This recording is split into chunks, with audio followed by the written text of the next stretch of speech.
Maraming beses ko na naman nagawa yan pero sige, papakita ko ulit sa inyo kung paano ako nagtutrade. Ganito siya. So ayan, ito ulit yung tinatawag natin na graph. Itong sa baba naman yung indicator. So pwede nyo siyang i-on or off. Dito lang siya sa baba, taas, baba, ayan. Confirm. So ayan, yung indicator na yan, tulong lang yan sa graph. Pag yung violet napunta sa green, mas okay na mag-buy ka. Pag yung violet napunta sa pula, mas okay naman na mag-sell ka. Speed up natin siya kasi medyo matagal ito Ayan, dapat medyo mahaba lang yung pasensya nyo, pero kita nyo naman sa oras yan, walang daya yan, speed up lang.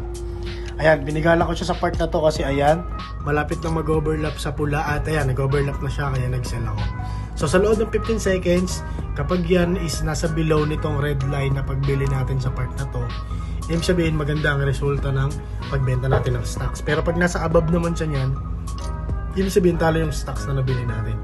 So ayan, medyo mailap yung graph natin. Pero nung natapos siya is nasa baba siya. So okay, nag-profit tayo ng $42.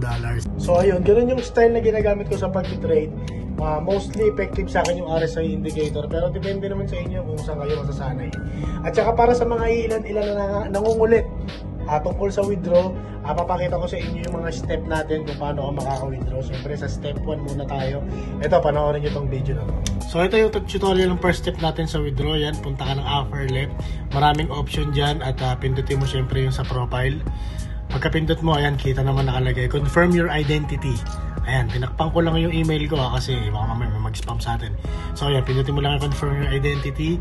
Yan, ID or passport. Siyempre, kung may passport ka, passport. Kung may ID, okay lang din ID. Basta government siya at approve. Ano nga ba ang government na approve? Yung mga lisensya o kaya yung national ID. Yun ang the best dun. So yan, pili ka lang, i-upload mo yung front niya tsaka back niya. Kung may file ka na malinaw, upload mo lang. Pag wala, take a photo ko lang, siguraduhin mo lang malinaw. At pagpasa mo yan, ganoon lang din naman, pindutin mo lang yung confirm niya. At pagkatapos yun, ma-approve ka na, pwede ka na mag-withdraw. Ayan, tapos bigyan nyo lang siya ng mga ilang araw is ma-approve ka rin dyan. Tsaka kung paano ka nag-deposit, ganoon mo rin marireceive yung sa withdrawal mo. Halimbawa, nag-deposit ka using GCash, so makakapag-cash out ka rin using GCash. So ganoon lang yun. At kung may mga tanong pa kayo, i-message nyo lang ako sa Telegram, yung link nasa bio ko, pindutin nyo lang yun. Ako mismo yung sasagot sa inyo at walang admin doon, kaya huwag kayo mahiya, okay? So